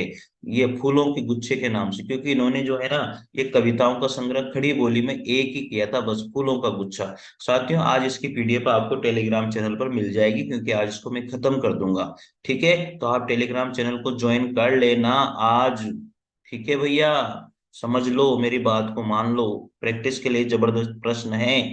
आप खुद कहोगे कि यार मजा आ गया यार प्रश्नों का, क्योंकि मेरे को पढ़ाते हुए ही मजा आ रहा है, तो आपको पढ़ते हुए तो और ज्यादा मजा आना चाहिए। फूलों का गुच्छा और दशरथ विलाप नामक काव्य ग्रंथों की रचना भारतेंदु जी ने खड़ी बोली में की थी। देखिएगा, दो प्रश्न बन जाते हैं, एक तो है फूलों का गुच्छा और एक है दशरथ विलाप। ये दोनों ही जो काव्य ग्रंथों की रचना जो है ना, वो भारतेंदु जी ने खड़ी बोली में की थी, याद रख लीजिएगा। अगर ये प्रश्न आ गया फूलों का गुच्छा, तो दशरथ विलाप वाला प्रश्न भी आ सकता है। इसलिए याद रख लीजिएगा भैया, कि भारतेंदु जी की जो खड़ी बोली में रचित कविताओं का संग्रह है, वो फूलों का गुच्छा रहा है, और एक है दशरथ विलाप। दोनों को अच्छी तरह से याद रख लीजिएगा। युग प्रवर्तक साहित्यकार भारतेंदु हरिश्चंद्र ने मुख्यतः ब्रज भाषा में काव्य रचना करी थी। हाँ, सबसे मुख्य बात, तभी तो ये क्वेश्चन पूछा, क्योंकि उन्होंने तो ब्रज भाषा में काव्य रचना करी थी, खड़ी बोली में थोड़ी करी थी। लेकिन खड़ी बोली में भी उन्होंने दो कविताओं का संग्रह किया था, एक तो फूलों का गुच्छा और एक है दशरथ विलाप। इसलिए प्रश्न यहाँ पूछ लिया गया, और यूपी पीजीटी में आया हुआ प्रश्न है, तो आने के पूरे चांस है बिहार वाले भर्ती में। देखिएगा, 46 नंबर का प्रश्न, कौन सा लेखक भारतेंदु मंडल का नहीं है? ये प्रश्न तो भैया तुम्हारे जीवन को मतलब खाने वाले प्रश्न है। इन प्रश्नों को रट लेना तुम। मैंने बोला ना, भारतेंदु मंडल के जितने भी राइटर है ना, जितने भी कवि हैं, सबको याद कर लो 10 के 10। मैंने आपको बोला भी है, पहले वीडियो में डाल चुका हूं मैं। ठीक है, तो प्रताप नारायण मिश्र, बालकृष्ण भट्ट, प्रेमधन, श्रीधर पाठक नहीं है, याद रख लीजिएगा, श्रीधर पाठक इसमें नहीं आता है। तो भारतेंदु एवं उनके मंडल के यहाँ पर दिए गए हैं, भारतेंदु हरिश्चंद्र तो है ही सही, बद्री नारायण चौधरी, प्रेमगन, प्रताप नारायण मिश्र, ठाकुर जगमोहन सिंह, अंबिका दत्त व्यास, राधा कृष्ण दास आदि मित आदि रहे हैं। जबकि श्रीधर पाठक जो है द्विवेदी युगीन स्वच्छंदतावादी कवि रहे हैं। ठीक है, ये द्विवेदी युगीन कौन से कवि थे? स्वच्छंदतावादी कवि थे श्रीधर पाठक। श्रीधर पाठक के बारे में हम लोग आगे पढ़ेंगे बहुत कुछ, बहुत बढ़िया कवि माने जाते हैं। ठीक है, 46 नंबर का प्रश्न है, हिंदी साहित्य के इतिहासकार 1850 से 1900 ईस्वी तक के काल को कौन सा काल मानते? पढ़ ही रहे हैं, भारतेंदु युग। 1850 में इनका जन्म हुआ था, इसलिए इनके ही समय से जो है इस युग को माना जाता है। ठीक है, हिंदी साहित्यकार जो इतिहासकार है, वो 1850 से 1900 ईस्वी के काल को भारतेंदु युग के नाम से जानते हैं। ये याद रखना, भारतेंदु युग, मैंने आपको जब आधुनिक काल शुरू किया था उस समय बता दिया था कि इस काल की समय सीमा किस किस ने कैसे कैसे मानी है। और ये भारतेंदु युग जो है आधुनिक काल का उपविभाजन जो किया गया है, उसमें पहला काल माना जाता है। द्विवेदी युग का जो समय है वो 1900 से 1918 तक। एक बार फिर देख लो इस प्रश्न में किस तरह से हमने यहाँ पर डिवाइड किया है। तो भारतेंदु युग 1850 से 1900, और द्विवेदी युग 1900 से 1918 स्वीकार किया गया है। और छायावाद जो युग है वो 1918 से 1936 ईस्वी तक स्वीकार किया गया है। तो याद कर लो, नोट कर लो, 1850 से 1900 तक भारतेंदु युग, 1900 से 1918 तक द्विवेदी युग। और द्विवेदी, आप सबको पता है भारतेंदु युग को क्या कहा जाता है? पुनर्भरण। इस तरह से याद किया था ना, पुनर्भरण, तो पुनर्जागरण काल। ठीक है ना। और द्विवेदी युग को जागरण सुधार काल कहा जाता है। छायावाद युग को क्या कहा जाता है? प्रसाद पंत निराला, प्रसाद पंत निराला, इस नाम से जाना जाता है, प्रसाद पंत निराला युग। ठीक है, और ये कब कब हुआ? 1850 से 1900 तक तो भारतेंदु युग, 1900 से 1918 तक द्विवेदी युग, और छायावाद युग रहा है 1918 से 1936 तक। याद हो जाएगा, कोई दिक्कत नहीं है। और भारतेंदु हरिश्चंद्र जी के नाम पर ही जो है इस काल का नाम भारतेंदु युग पड़ा था, और इनके जन्म काल से ही इस युग का शुरुआत मानी जाती है मित्रों। चलिए, अगला प्रश्न आता है आप लोगों के लिए, बहुत तगड़े प्रश्न है भैया, पढ़ लेना यार। मैं तो यही कहूंगा, बाकी अब आपको जहां अच्छा लगे वो कीजिए, अगर आपको अच्छा नहीं लगे तो मत कीजिए सब्सक्राइबर, कोई दिक्कत नहीं है, मुझे कोई फर्क नहीं पड़ता इस चीज से। बस ये मेरा मेरा शौक है इसलिए पढ़ा रहा हूँ। भारतेंदु ने जिस प्रकार हिंदी गद्य की भाषा का परिष्कार किया, उसी प्रकार काव्य की ब्रज भाषा का भी। इस पंक्ति का लेखक कौन है? इस पंक्ति के लेखक हैं आचार्य रामचंद्र शुक्ल। अधिकतर भारतेंदु के बारे में आचार्य रामचंद्र शुक्ल ने ही बताया है। अगर आपको कहीं ये प्रश्न मिलते हैं तो आप लोग उन प्रश्नों को जरूर देखिएगा, ताकि आपको अच्छा लगे मेरे हिसाब से तो। ठीक है, भारतेंदु ने जिस प्रकार हिंदी गद्य की भाषा का परिष्कार किया, उसी प्रकार काव्य की ब्रज भाषा का भी परिष्कार किया था आचार्य रामचंद्र शुक्ल जी ने, ऐसा कहा है। चलिए 49 नंबर का प्रश्न है, मैंने इसके फॉन्ट साइज बढ़ा दिए, आपको अच्छा लगेगा। समस्या पूर्ति किस युग की विशेषता है? भारतेंदु युग की है, क्योंकि इन्होंने समस्या को तो निदान किया ही किया था, इसलिए ध्यान रखिएगा। समस्या पूर्ति किस युग की विशेषता है? भारतेंदु युग की। भारतेंदु युग में समस्या पूर्ति एक लोकप्रिय काव्य पद्धति थी, ये ध्यान रखना भैया। भारतेंदु युग में जो है समस्या पूर्ति एक लोकप्रिय काव्य पद्धति थी। कवियों की प्रतिभा और रचना कौशल परखने के लिए कवि गोष्ठियों और कवि समाजों में कठिन से कठिन विषयों पर समस्या पूर्ति कराई जाती थी। भारतेंदु द्वारा काशी में स्थापित कविता वर्धनी सभा। भारतेंदु द्वारा काशी में स्थापित कविता वर्धनी सभा, बाबा सुमेर सिंह द्वारा निजामाबाद आजमगढ़ में स्थापित कवि समाज आदि ऐसे मंच थे जहां नियमित रूप से समस्या पूर्तियां कराई जाती थी। साथियों लिख लीजिएगा, ये समस्या पूर्ति किस युग की विशेषता थी? तो द्विवेदी युग की विशेषता थी। अच्छे प्रश्न है भैया। चलिए अगला प्रश्न है, नव जागरण का अवधूत। ये हम लोगों ने बहुत पहले ही ये पढ़ लिया था कि नव जागरण का अवधूत किसको कहा जाता है। हिंदी के किस लेखक को कहा जाता है? भारतेंदु को, भारतेंदु हरिश्चंद्र को नव जागरण का अग्रदूत कहा जाता है। ठीक है, ये चीज हम लोग पहले भी पढ़ चुके हैं कि भारतेंदु जो है हरिश्चंद्र जी, उनको नव जागरण का क्या कहा जाता है? अग्रदूत कहा जाता है। याद कर लीजिएगा, इम्पोर्टेंट प्रश्न है, 50 नंबर का प्रश्न। भारतेंदु हरिश्चंद्र को नव जागरण का अग्रदूत कहा जाता है। उन्होंने भक्ति सर्वस्व, प्रेम सरोवर, प्रेम माधुरी, प्रेम तरंग, सतसई श्रृंगार, होली, वर्षा विनोद, विजय वल्लरी, मधु मुकुल और प्रेम फुलवारी आदि भारतेंदु जी की प्रमुख रचनाएं रही है मित्रों। तो भारतेंदु जी के बारे में बहुत कुछ जान लिया, और अधिकतर प्रश्न जो है भारतेंदु हरिश्चंद्र से ही अधिकतर पूछे जाते हैं, इसलिए भारतेंदु के बारे में हम लोगों ने यहाँ पर बहुत कुछ पढ़ लिया है, और आप भी पढ़ लीजिएगा। ठीक है, चलिए अगला प्रश्न है, 51 नंबर का प्रश्न आता है, भारतेंदु युग का कौन कवि पुष्टि मार्ग में दीक्षित था? अरे बाप रे, क्या तगड़ा प्रश्न पूछा है यार। पहले तो ये पता होना चाहिए कि भारतेंदु युग का इनमें से कवि कौन है, फिर ये पता होना चाहिए पुष्टि मार्ग में दीक्षित कौन था। तो भारतेंदु हरिश्चंद्र जी थे। कंफ्यूज मत ना भैया, कंफ्यूज होने की जरूरत बिल्कुल भी नहीं है। चलिए आगे पढ़ते हैं। हिंदी साहित्य में आधुनिक काल के प्रथम चरण में भारतेंदु युग के अन्य विषयों के साथ साथ परंपरागत भक्ति काव्य, विशेष रूप से कृष्ण भक्ति काव्य की रचना हुई। युग प्रवर्तक कवि भारतेंदु हरिश्चंद्र वल्लभ संप्रदाय के पुष्टि मार्ग में दीक्षित थे। ये भी याद कर लेना भारतेंदु जी के बारे में। ठीक है, युग प्रवर्तक कवि भारतेंदु हरिश्चंद्र, ये जो थे ना, वल्लभ संप्रदाय के पुष्टि मार्ग में दीक्षित थे, इसलिए इसे याद करना बहुत ही जरूरी है। तगड़े प्रश्न है मेरे मित्र, तगड़े। अगला है 52 नंबर का प्रश्न है, बकरी विलाप। देखो बकरी विलाप सबको पता है, भारतेंदु हरिश्चंद्र जी की काव्य करती रही है। बकरी विलाप भारतेंदु हरिश्चंद्र जी की व्यंग्यात्मक काव्य करती थी, ये रखने वाली चीज है।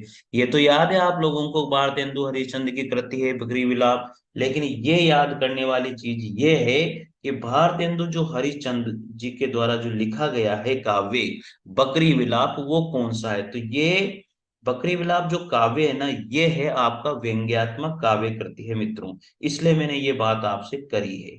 ठीक है, तो मस्त रहिए, स्वस्थ रहिए। आगे इसके बारे में पढ़ते हैं। प्रेम विलाप भी है, प्रेम प्रलाप भी है, प्रेम आश्रु वर्ण भी है, प्रेम तरंग भी है, वर्षा विनोद भी है, विनय प्रेम पचासा, तन्मय लीला, दान लीला आदि कृतियां इनकी रही है मित्रों। ठीक है, ये हो जाएगी यार। चलिए आगे पढ़ते हैं। 53 नंबर का प्रश्न है। 53 नंबर के प्रश्न में आते हैं, रचना काल के अनुसार भारतेंदु हरिश्चंद्र की निम्नलिखित रचनाओं का सही अनुक्रम बताइए। अब रचना काल के अनुसार भारतेंदु हरिश्चंद्र की रचनाएं कौन कौन सी सही है, तो इसमें तो वैसे तो सी ऑप्शन राइट है, लेकिन आप याद कर लीजिएगा इनकी रचनाएं सीरीज वाइज। ये प्रश्न थोड़ा सा हार्ड बन जाता है, क्योंकि ये याद होना आसान बात नहीं है, इतनी सारी रचनाएं। ठीक है, तो इसमें तो सबसे पहले याद कर लेना, भक्त सर्वस्व। भक्त सबसे पहले आता है ईश्वर के लिए, भगवान के लिए, तो इस तरह से आप ध्यान रख लीजिएगा। भगवान के लिए भक्त सबसे पहले आता है, तो भक्त सर्वस्व सबसे पहले आएगी। फिर भगवान अपने भक्तों से प्रेम करता है, तो सत सही श्रृंगार पे उनका करता है। फिर मधु मुकुल यानी कि वो मधु हो जाता है। तो भक्त सर्वस्व, प्रेम तरंग, सत सही श्रृंगार, मधु मुकुल, ये इनकी रचनाओं का कालक्रम की दृष्टि से सही अनुक्रम रहेगा। ठीक है, इनकी रचनाएं बहुत सारी रही है, ये पढ़ लीजिएगा, बहुत सारी रचनाएं हैं। एक बार मैं पढ़ देता हूँ। प्रेम मालिका, कार्तिक स्नान, वैशाख महात्म्य, प्रेम सरोवर, प्रेमाश्रवण, जैन कोतवल, होली, राग संग्रह, वर्षा विनोद, विनय प्रेम पचासा, फूलों का गुच्छा खड़ी बोली में है, प्रेम फुलवारी, कृष्ण चरित्र, देवी छद्म लीला, प्रातः स्मरण, तन्मय लीला, दान लीला, रानी छद्म लीला, संस्कृत लावनी, वसंत होली, स्पुष्ट समस्याएं, उर्दू का श्यापा, प्रबोधनी, प्रातः समीरन, बकरी विलाप, शुभागमन वर्णन, भारत शिक्षा भिक्षा, निवेदन पंचक, हिंदी की उन्नति पर व्याख्यान, अपवर्ग दाष्टक, मनोमुकुल माला, वेणु गीति, मुकुल प्रश्न, अपवर्ग पंचक, पुरुषोत्तम पंचक, भारत वीरत्व, श्री रामलीला, बंदर सभा, विजय वल्लरी, विजयनी, विजय विजयंती, नए जमाने की मुकरी, जातीय संगीत, रिपुनाष्टक, स्पुष्ट कविताएं और प्रिंस ऑफ वेल्स के पीड़ित होने पर। साथियों, ये पूरी की पूरी इनकी जो है, जो भी इन्होंने लिखी है, वो सारी की सारी रचनाएं यहाँ पर सम्मिलित की गई है। हर जगह आपको नहीं मिलेगी, तो इनको थोड़ा सा देख लीजिएगा, ये कालक्रम के अनुसार जमी हुई है। 54 नंबर का प्रश्न है, जन्म काल के आधार पर निम्नलिखित कवियों का सही अनुक्रम कौन सा होगा। अब देखो, मैंने आपको बताया था जन्म काल पता होना चाहिए। ठीक है भाई, तो जन्म काल के अनुसार अगर बात करेंगे तो बद्री नारायण चौधरी प्रेमघन यानी नहीं होगा। तो जन्म काल में सबसे छोटे तो भारतेंदु हरिश्चंद्र ही थे, तो सबसे पहले तो भारतेंदु हरिश्चंद्र थे, फिर बद्री नारायण चौधरी थे, तो दो याद कर लो बस। तो सबसे पहले भारतेंदु हरिश्चंद्र, फिर बद्रीनारायण चौधरी प्रेमगन। ठीक है, तो ये याद हो जाएगा, क्योंकि और जगह ऐसे नहीं देगा वो। फिर उसके बाद में प्रताप नारायण मिश्र, बद्री नारायण के बाद में प्रताप नारायण, तो ठीक है ना, नारायण नारायण एक साथ आ जाएंगे। फिर जगमोहन सिंह आ जाएगा। तो भारतेंदु हरिश्चंद्र, बद्रीनारायण चौधरी प्रेमगन, फिर प्रताप नारायण, फिर जगमोहन। ठीक है, इस तरह से याद कर लेना। और ये इनके यहाँ पर दिए भी हुए हैं। भारतेंदु हरिश्चंद्र का जन्म 1850 में हुआ, बद्रीनारायण चौधरी का 1855 में, प्रताप नारायण मिश्र का 1856 में, जगमोहन सिंह का 1857 में। देखो, बहुत ही रिलेटेड बात दी गई है कंफ्यूज करने के लिए। अगला प्रश्न आता है, 55 नंबर का प्रश्न है, कविता के लिए खड़ी बोली के पक्ष में आंदोलन की शुरुआत की। कविता के लिए खड़ी बोली के पक्ष में आंदोलन की शुरुआत किसने करी थी। अयोध्या प्रसाद खत्री ने करी थी साथियों। कविता के लिए जो खड़ी बोली पक्ष में आंदोलन की जो शुरुआत की गई, वो अयोध्या प्रसाद खत्री के द्वारा की गई थी। भैया भारतेंदु हरिश्चंद्र मत लगा देना इसमें। बहुत बढ़िया प्रश्न है यार, दीवाना कर दिया इस प्रश्न ने मेरे को, बहुत बढ़िया प्रश्न है साथियों। आपको कैसा लगा आप जरूर बताइएगा। खड़ी बोली हिंदी के लिए अयोध्या प्रसाद खत्री। ज्ञात वे है कि भारतेंदु काल में काव्य की भाषा ब्रज ही थी, यद्यपि गद्य लेखन में खड़ी बोली का प्रयोग इस युग में प्रारंभ हुआ था। चलिए अगला प्रश्न आता है, 56 नंबर का प्रश्न है, प्रयाग राम आगमन के लेखक, प्रयाग राम आगमन के जो लेखक हैं वो कौन है। प्रेमगन।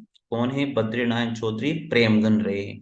तो भारतेंदु मंडल के साहित्यकार बद्री नारायण चौधरी प्रेमगन भारतेंदु की भांति पद्य एवं गद्य दोनों में साहित्य रचना करते थे।